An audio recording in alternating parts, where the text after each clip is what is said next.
Day began for my partner in this venture, Dr. Ricardo Aziz, and myself at 7:30 this morning with a session like this at Georgia Health Sciences University, and continued with my presence at a meeting of the President's Cabinet at Georgia Health Sciences, and then a session here at 11 o'clock, then lunch, a little walking around campus, and now this session, and then a session with the Augusta State University President's Cabinet, which is at 3:30, and we'll conclude with another session down at Georgia Health Sciences University at 5 o'clock today. So, what we need to do here, I've got my marching orders, is we do have an event at 3:30, so we're going to have to be looking for the last question, if not the last answer, at around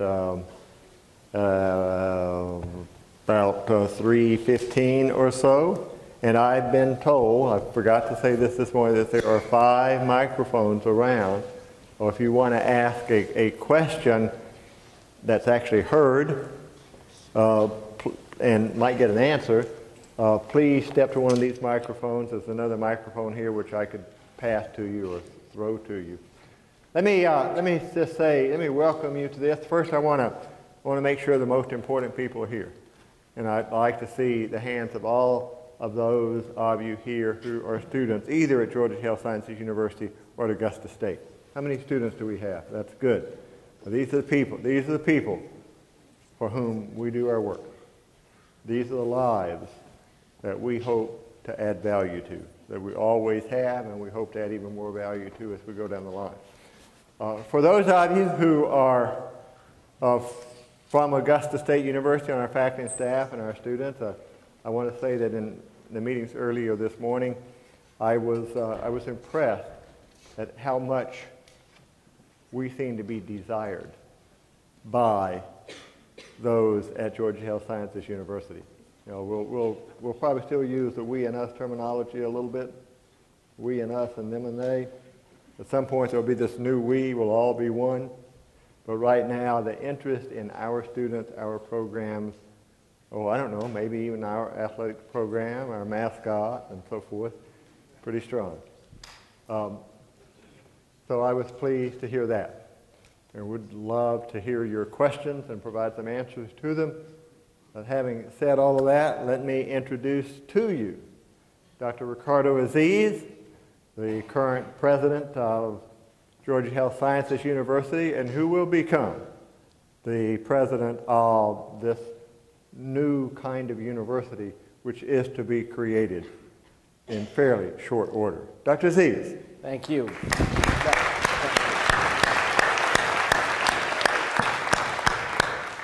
It's an honor and a privilege to be here. So today really, Dr. Bloodworth and I really want to field questions. This is really for you.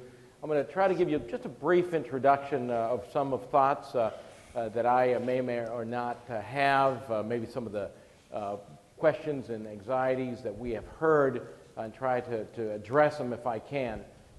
Firstly, I want you to know that I truly believe this is a great opportunity for us.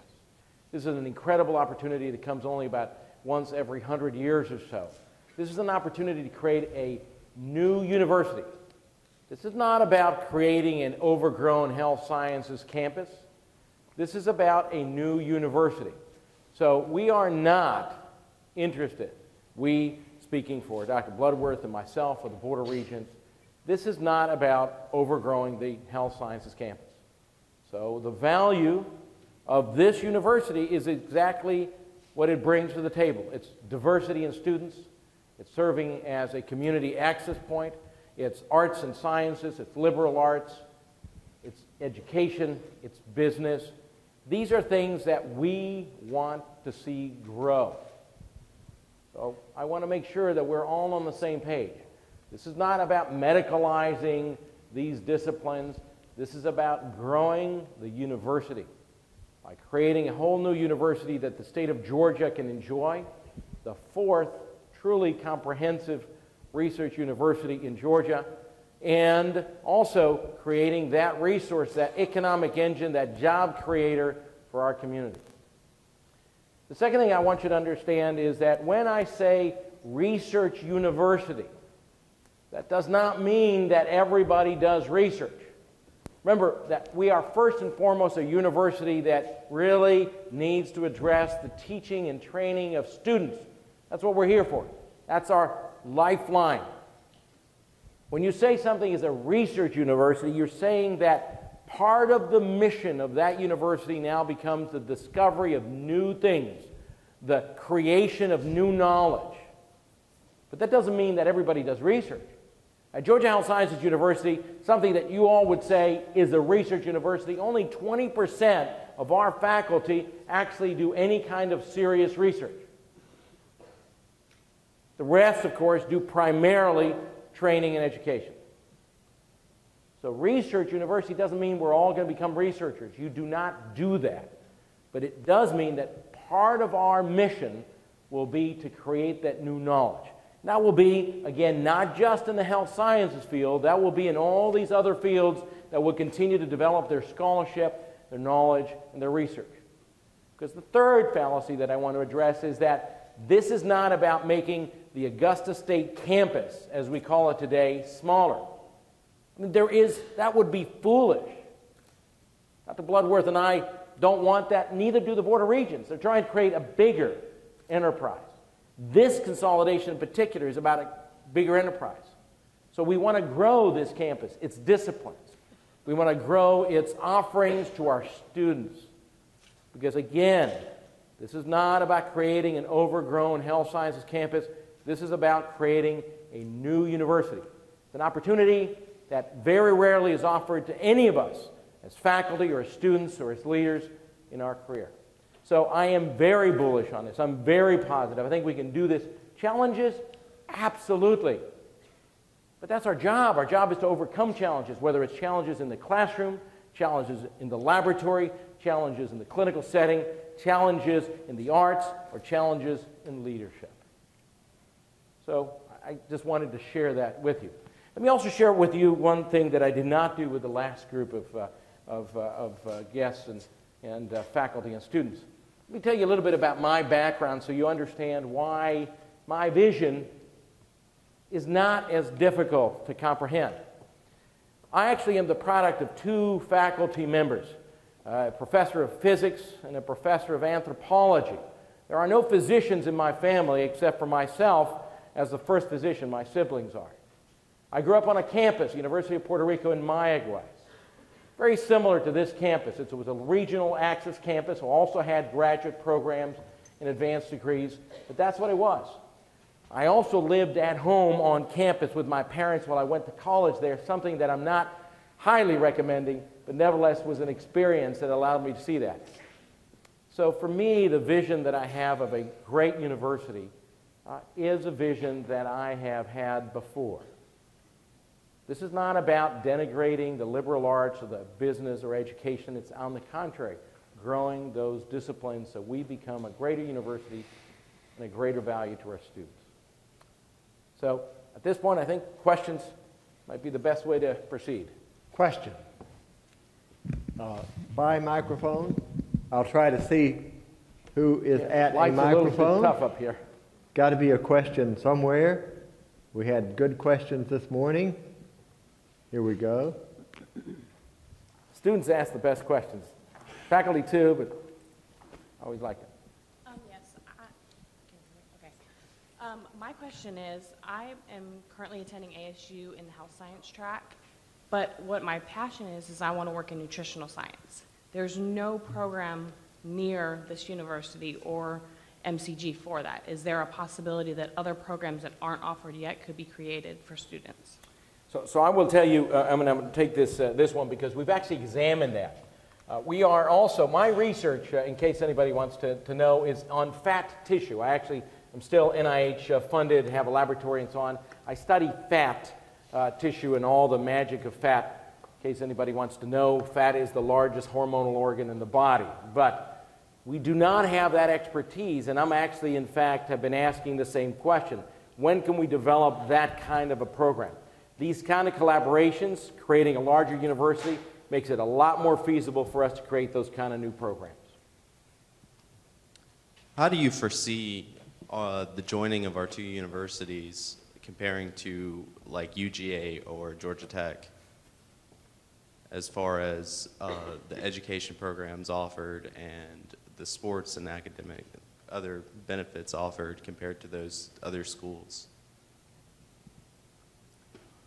Well, you know, the question was, how do we compare to UGA and Georgia Tech? You know, we're not UGA and Georgia Tech. I mean, part of what I've heard here, and I should give you something else, my daughter is a student here.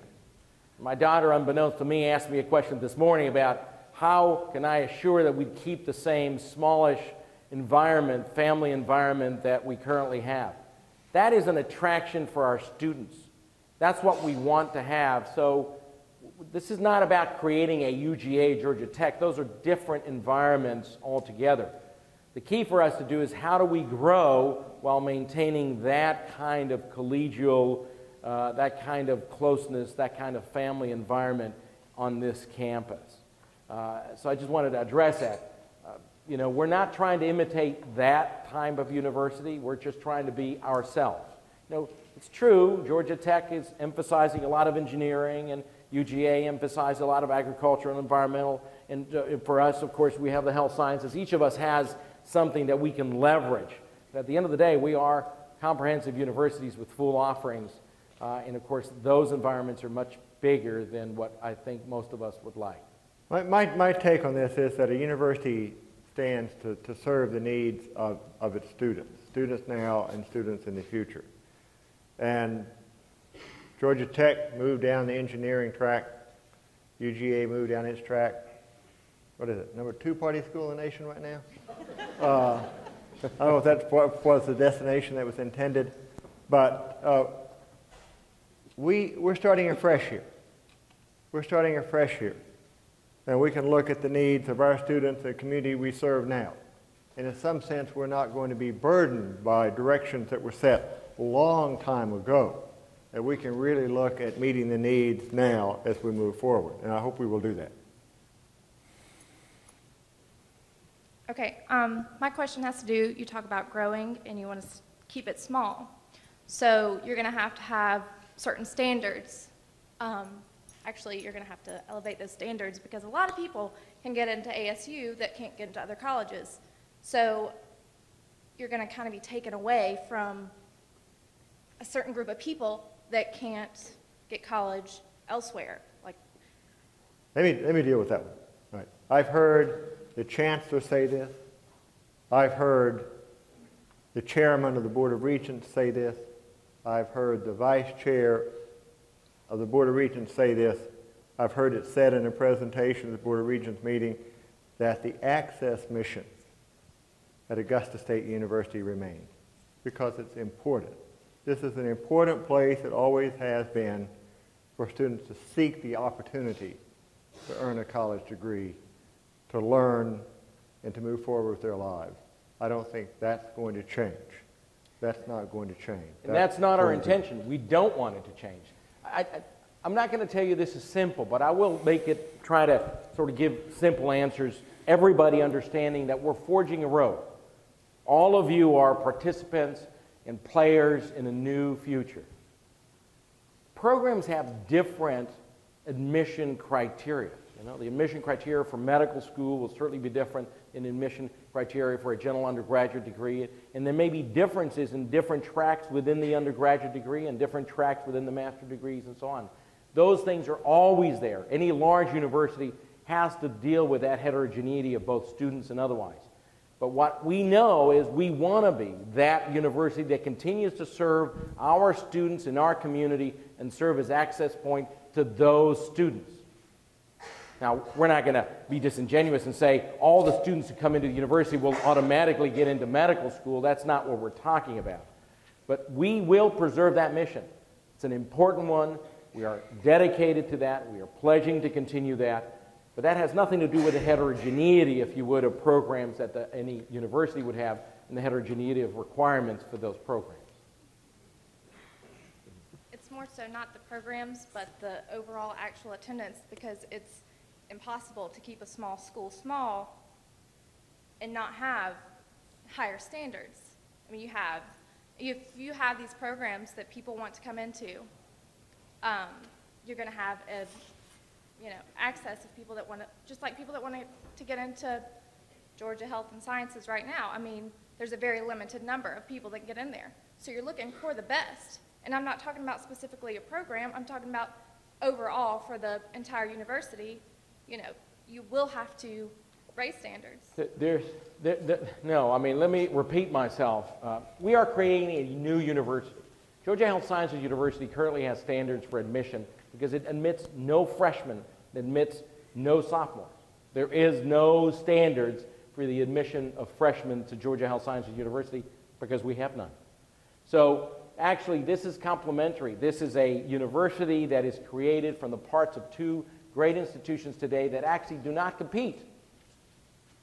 They are actually, the sum is greater than, the whole is greater than the sum of the parts. So again, we don't have any standards on admitting freshmen because we don't admit freshmen. So that's why I think we have to be very careful that we don't have prejudice and say, well, the standards will go up. Will go up for what? I mean, for what degree? This is going to be a university that's going to have education degrees, and it's going to have business degrees, and it's going to have arts and science degrees, it's going to have health sciences degrees, it's going to have a large number of different degrees, and it's going to have undergraduate and bachelor levels and masters and PhDs. It's a different standard, and that heterogeneity is what normally happens in any university. So, process in the work. Over here. I'd like to preface, excuse me, I'd like to make the statement that I don't believe this should be a pay-for-a-degree university by any standards. But as a student filling out my FAFSA, I was given the outstanding statistic that only 23% of undergraduates graduate from this university. With the expansion of this university, what will be done to, I guess, help assure that these students don't continue to fall through the cracks? Now, talk about that for a minute. I was in a meeting a few years ago when Georgia Health Sciences was still MCG, and the then provost of MCG was being asked some questions, and I was too, about admission standards. And what he said was, let me explain the difference. MCG is hard to get into and easy to get out of. ASU is easy to get into and hard to get out of. But at the end of the day, what that hard to get out of means is that there are academic standards here, that this university does not graduate students unless they have met those standards. And it is true that we take some pride in the fact that now, and I think this is going to continue consciously, that we accept students with a range of preparation and ability and do the best we can do. Put as many resources as we can put to get those students to the point of academic success and graduation. I think that will continue. That's really important to do. It's even more important in the future as you look at the demographic changes in this nation. We really don't have more potential students in the future coming from families and backgrounds with a lot of wealth and a lot of educational attainment. We see population growth in this country among people who are going to be coming to us needing education, who come from backgrounds where there's not a great deal of wealth and educational attainment. So what we've been trying to do here in accepting the students we accept and assisting the students who are here is what this nation needs to be doing. Big time, absolutely, all the time. You know, so let me add to that, because I actually believe exactly what Dr. Bloodworth has said. This should be a university not just of greatness and excellence and value, because I will drive that, but of opportunity. I'm an immigrant. It's about opportunity, and that's what America is about. But there are two reasons why you're seeing a lowish graduation rate. One is that we need to do more to assist these students to create that pipeline so that students remain in. That's something that all of us across the USG system, all universities are dealing with aggressively. We have to. Why do we have a 95, 98% completion rate? Because again, we don't take freshman and sophomore. By the time they come to us, they've been pre-selected by other universities, which comes to the second reason that the rate is not high. And that is that many students will come here and then transfer. They say, okay, I want to go somewhere else, and they'll transfer out because at some level they want to get into graduate school, they want to get into graduate degrees, they need to feel the need to transfer. And hopefully as we get larger as an enterprise, not larger in just distant, if you would, or larger classrooms, I'm talking larger than enterprise, students will not feel the need to have to leave our community to get those degrees. So we have to face those two things. I think that's why the opportunities for us to actually improve on that is going to be great. Very good question. Dr. Aziz, you described it as an enterprise. And I understand that it's a business decision, you know, to merge these two schools with the $1 billion or however much Nathan Deal proposed to cut in education. And I mean, that's colleges and pre-K. But with the budget cuts, I mean, how does it make sense to combine these two schools? Where are we saving money? Where are we losing money? Which departments do you view will suffer? And that includes faculty. If you have two heads of, I don't know, security, if you have two heads of, you know, your custodians, power plants, how does that affect faculty? But especially as me, as a student, I'm a junior, I'm a biology major. And I'm definitely interested in the sciences, but how does that affect everyone else? How does that affect my tuition? One reason why I moved back to Georgia, and Augusta in particular, is because Augusta State has a really, really good bargain when it comes to tuition. It's really cheap. I lived in New York City, and I had the opportunity to go to NYU. It's $45,000 a year to get into New York University.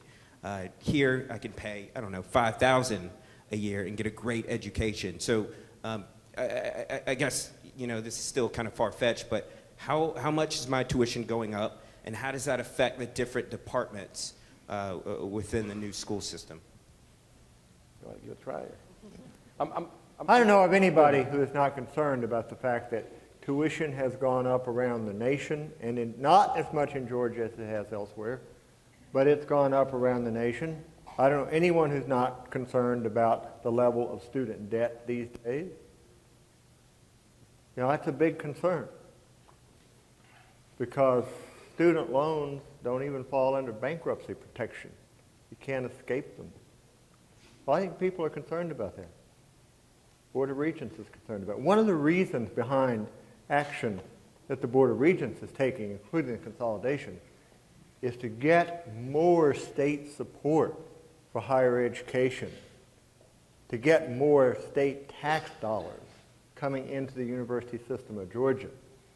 And if you look at the governor's budget recommendations, you see that $113 million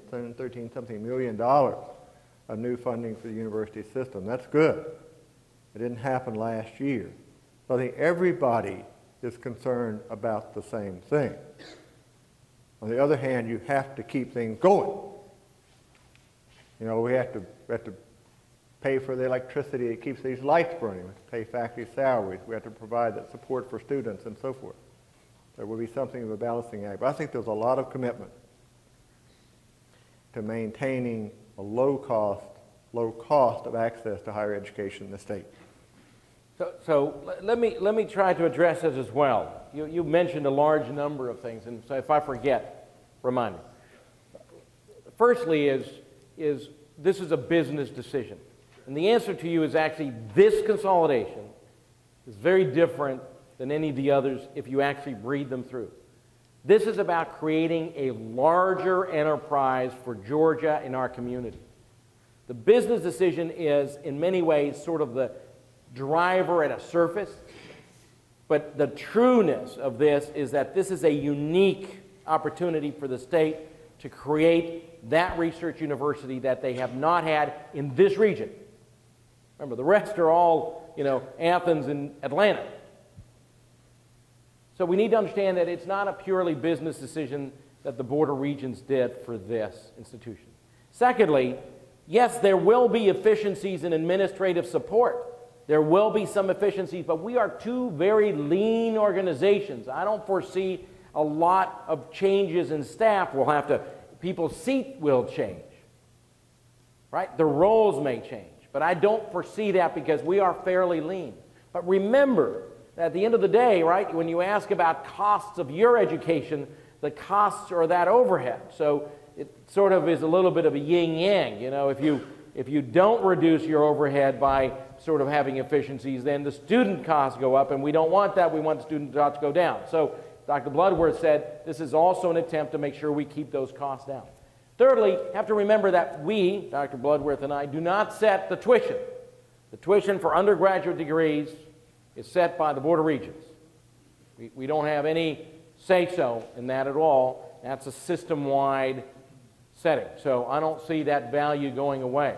I mean, many of the students that come to our medical schools stay in our medical school because, sure, they could go to other medical schools, but it's a tremendous value.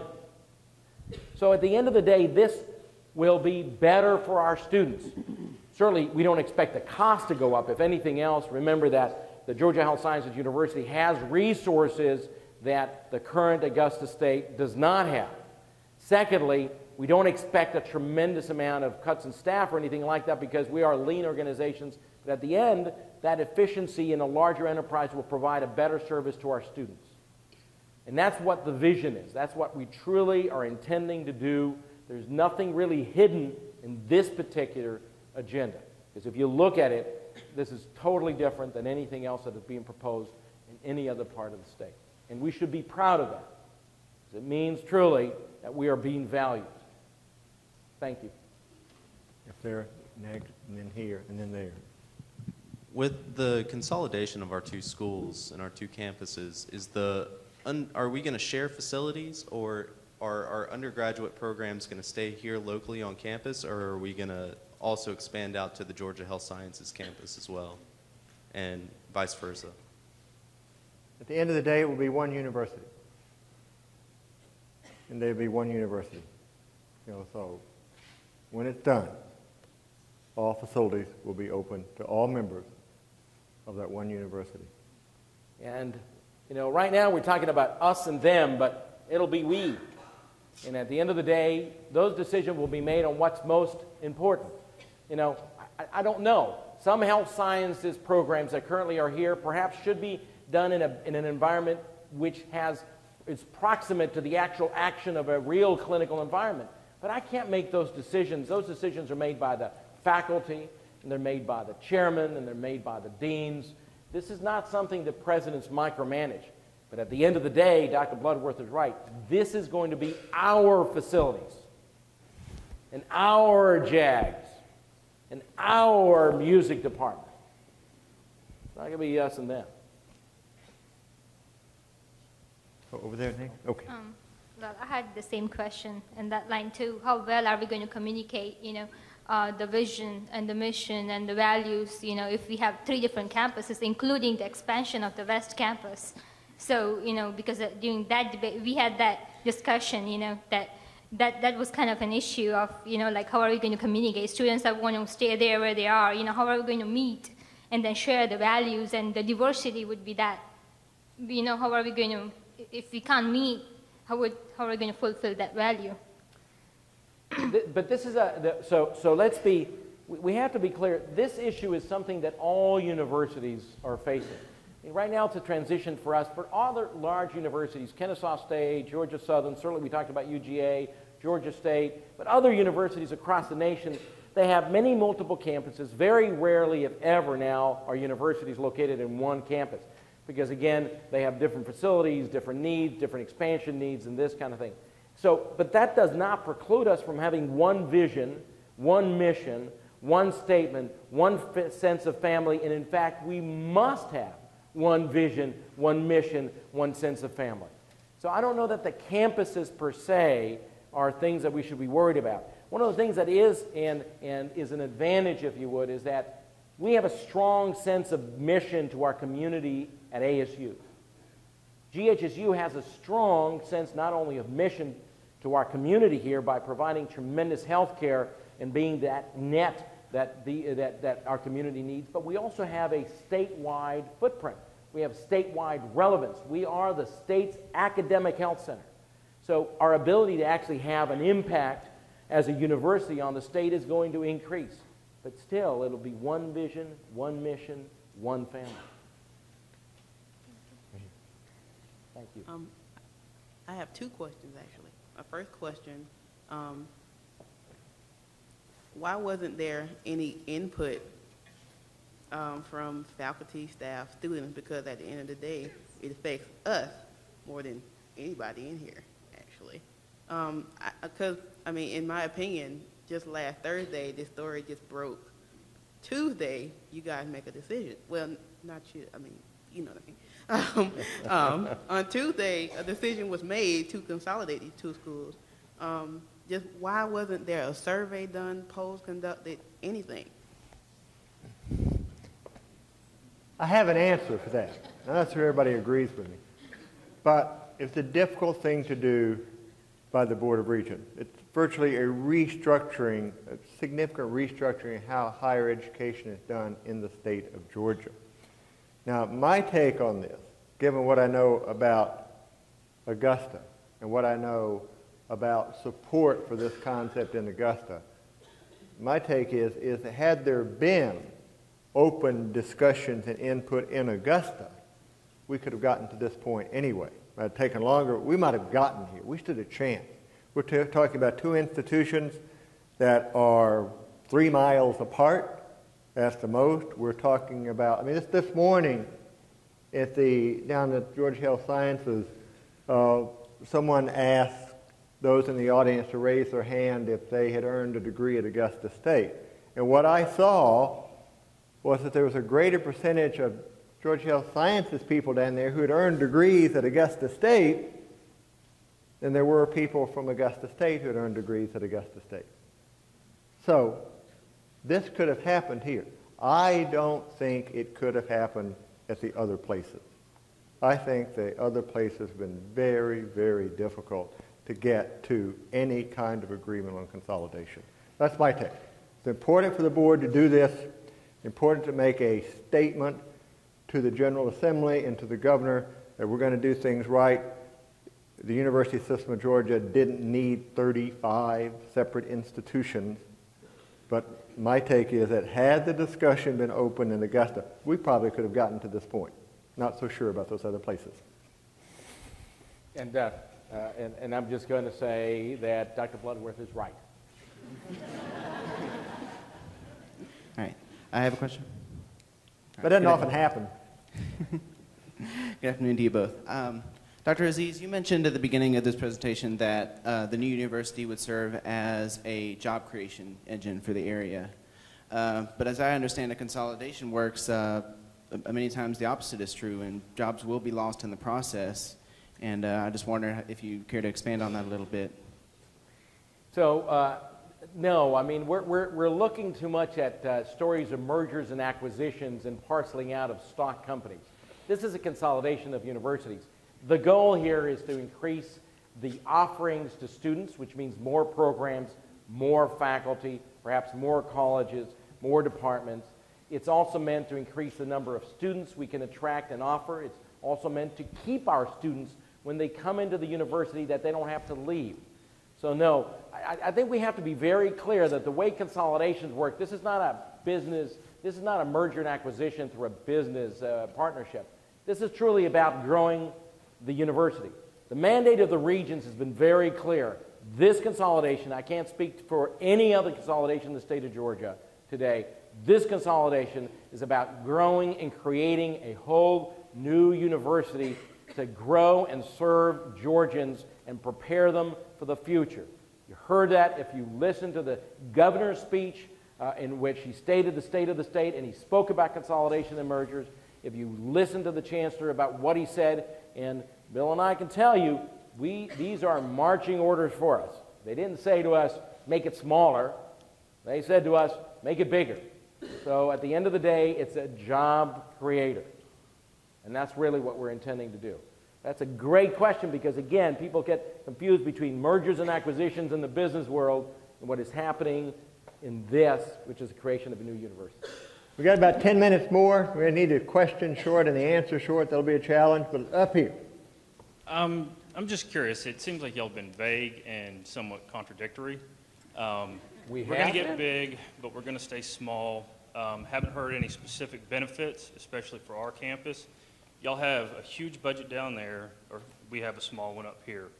I get the impression that we're going to have more students on this campus, you know, because y'all are going to want to use our facilities, our classrooms, stuff like that.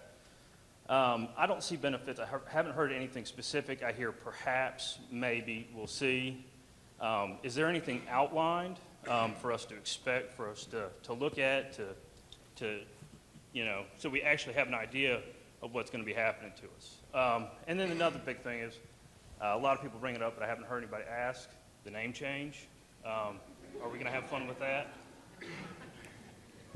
Go ahead. I'm happy to begin to tackle it for you.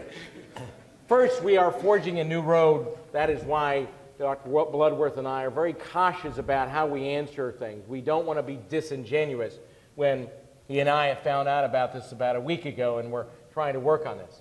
But let me be very clear that the benefits for ASU are very, very tangible.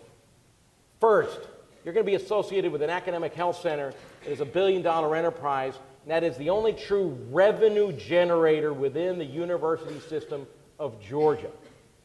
That gives you access to much greater revenue and monies, to be fair, than you had before. Secondly, regarding students using this campus, while I do hope there's going to be interaction between students, but at the end of the day, actually, if you think about it, the students who come here are undergraduate students. The students who actually are spending time in the health sciences campus are health sciences students who are primarily in the higher level undergraduates or graduate degrees. We don't expect classes to be all over the place like any other campus. There'll be areas where this will be dedicated to this and so on and so forth. In fact, if anything, students will probably using, students that currently are here, perhaps nursing students, will be using the facilities on the health sciences campus so they can be closer to the actual health science enterprise. 3, the number of offerings that our students are going to have, and when I say our students, I'm talking about really ASU and GHSU students, is going to be increased significantly. For example, GHSU students and faculty, many of them would like to have MBAs, many of them would like to have English degrees, many of them would like to have other degrees that would allow us to be associated. But here, too, there are many opportunities to create joint programs between the departments that are currently here in the health system. But in addition to that, we are planning to grow the offerings to students here. So that's why it sounds contradictory when we say we're going to grow the university but keep it small. That's very different. The classroom size has to do with the number of students to faculty ratio. That's what we're looking at. That we hope not to alter significantly because we want to keep that special attention that our students receive. That doesn't mean we're going to remain at the same number of student body. You've already increased in student body. The student body ASU is now 6,700 or so students. It has increased, and yet we've been able to maintain that type of family environment. So it's not, it sounds contradictory, but it isn't. But to be fair, neither Dr. Bloodworth nor I have a lot of details today. There's an implementation team that will be put together. They're going to be working out a lot of these issues from that point of view. I think, who's next? I think over here. Real quick, my name is Javon Armstrong. I'm actually coming from a community perspective. I'm the president of the Sand Hills Neighborhood Association. And we were in the midst of working with ASU in terms of coming more into the neighborhood. Sand Hills, right down Fleming, Mount Auburn, a lot of times people don't necessarily know where the area is. Wanted to invite you as well from Millage to come on over and let's hang out a little bit and talk about. It's a neighborhood that needs to be revitalized with the merger. Just want to make sure in terms of that development that we can, again, grow with the merger as well. Because at first it was, oh no, what's going on? We're not going to be able to. But Dr. Bloodworth is aware of an old school, the Weed Academy, that's been closed for about 6-7 years. So the question is, can we work with you and continue the collaboration? Exactly, get that merger. I can answer that one. Yes. Absolutely. That is exactly right. Remember that Georgia Health Sciences University has a tremendous experience in actually having community partnerships, and we work tremendously in doing those. on many different levels, educational, health, and so on. So absolutely. Without knowing the details, of course, absolutely. Thank you. Let me congratulate you all for a good job you're doing so far. I have two different things to share. First of all, this is history. History is today. But this history is going to be very weak and very bad for our records. Let me tell you why. Because the method is backwards. What does it mean? That this discussion, why we didn't have this discussion last year or last semester or something like this? And Dr. Aziz is a leader in MCG tailored to research and investigation, but in any single investigation, even about ants, we observe, we analyze, and then finally we proposed. But the Board of Regents did the backwards. They proposed, and now we're analyzing. So I don't know. That's one thing. The second one is that we still have one card down the table. This one, there's a missing link here. And you have said a couple of times that this is a business enterprise. Yes, like Burger King is an enterprise. This is implied. It's not on top of the discussion because what we have been talking about is about the makeup.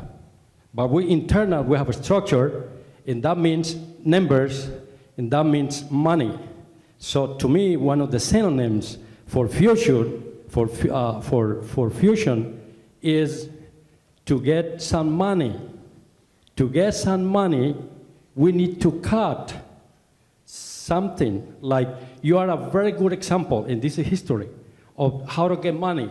One of you two, I mean, your jobs is going to disappear. It's going to be gone. You see? That's one example. Very clear. It's right there. So by doing this, the system is going to get some money. But you know, and we know, because I'm already doing my research, that what we're trying to save is billions of dollars. Because it's a budget cut. It's a nationwide, you say it's a nationwide problem. So we need to say this and put this on top of the table, because this is what is implied. So let's stop the makeup thing and talk about implications. Okay, thank you.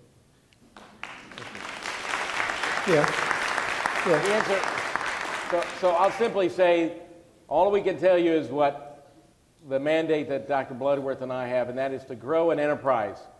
Anybody who thinks that a university, whether it's ASU or GHSU or any other, is not a business enterprise, and you want it run by individuals who do not understand how to run business, then it is going to be dangerous. ASU is a $70 million enterprise, not for the faint of heart.